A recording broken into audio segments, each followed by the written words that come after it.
Good morning. It is time for another round of the Immaculate Grid. It is September, what day is it? September 3rd. And yeah, my performance over the past few days has been a little uneven. Yesterday was one of those instances where if I would have just kind of went with my first choice, Robin Yount, I would have been in a lot better position. But I got some good suggestions in the comments, so thank you for that. And today, looking at the grid, it could be very dicey as well. But we'll see how we do this Sunday. All right, let's get to it. All right, so here is today's grid. We have the Giants, the Nationals, Gold Glove, Phillies, Brewers, and the Blue Jays.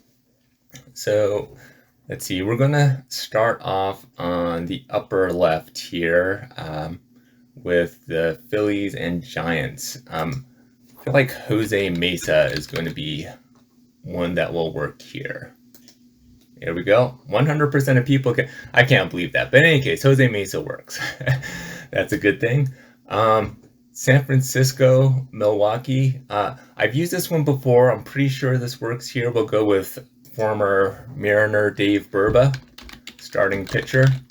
I think Tiny Felder might work here as well, and another ex-Mariner, an outfielder in that case. But let's go with Burba. Okay. 2 for 2.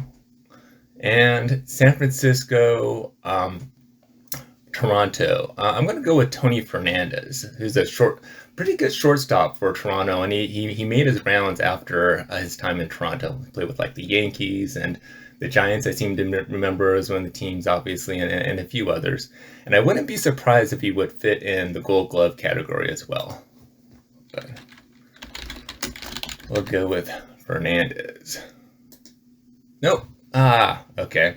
Well, this is going to be trouble because I have a lot of holes elsewhere as well. All right. So Phillies, Washington. Bryce Harper is an obvious choice here. I probably should do that. But I'm going to hold off on that. I might go ahead and... So my reach would be Mike Morgan. Morgan definitely played for the Expos. He played for, I think, about 11 different teams. I think Philadelphia may have been one of them, but this is a case where I probably should just go with Harper. And then Phillies Gold Glove. As I recall, Scott Rowland was like a perennial Gold Glove player. I feel like, like Larry Boa and Mike Schmidt may have won Gold Gloves as well in the 80s, or maybe late 70s. And I want to say Dave Cash may have, who was a second baseman, played for Detroit and Philly. And I actually have a baseball glove, with Dave Cash's signature stamped in it. Like how they do with baseball gloves, they stamp the names of players in them. And and it would have been from like the early 80s. I think we bought it in like 81 or 82. But in any case, again, I should probably just go with Scott Rowland here. But we'll move on. Washington, Milwaukee.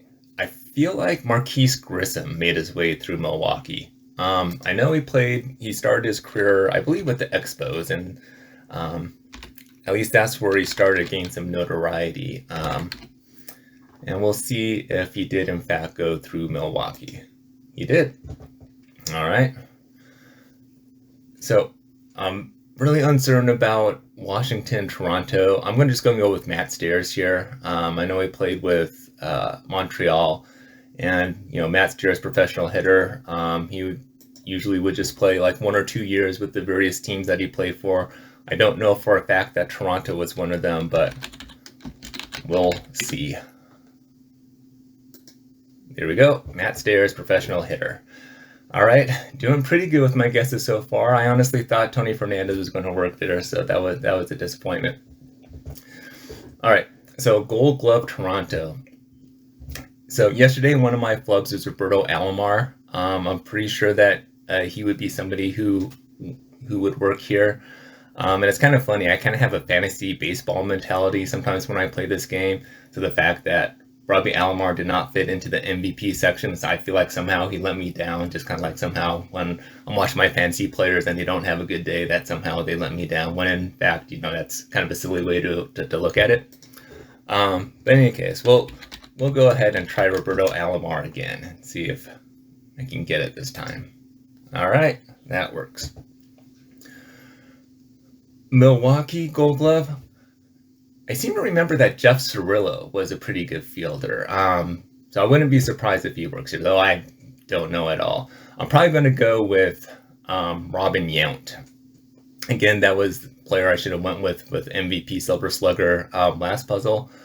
And I feel like Ted Simmons was also a pretty good fielder. In fact, I might actually go with Ted Simmons and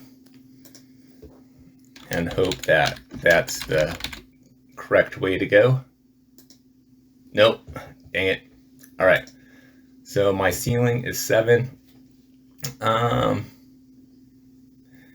Yeah.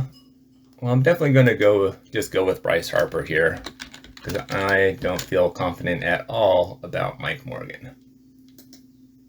All right. So right now I could just get all of them wrong and it would have the same rarity score since I'm at 100% on all of these. Let's see, Gold Glove. Okay, so all right, Scott Rowland, Larry Boa, Mike Schmidt, Dave Cash. Yeah, I'm gonna go ahead and take a reach here. Why the heck not? All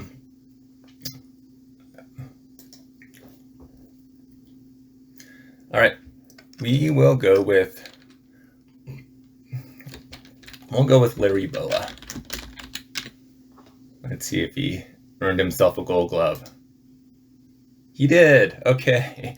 And my rarity score is 294. So 200 of that are the missed squares, so 94 on the rest. Not surprising considering that Bryce Harper is one of my picks. What was the other big one? Robbie Alomar. Okay. Fair enough.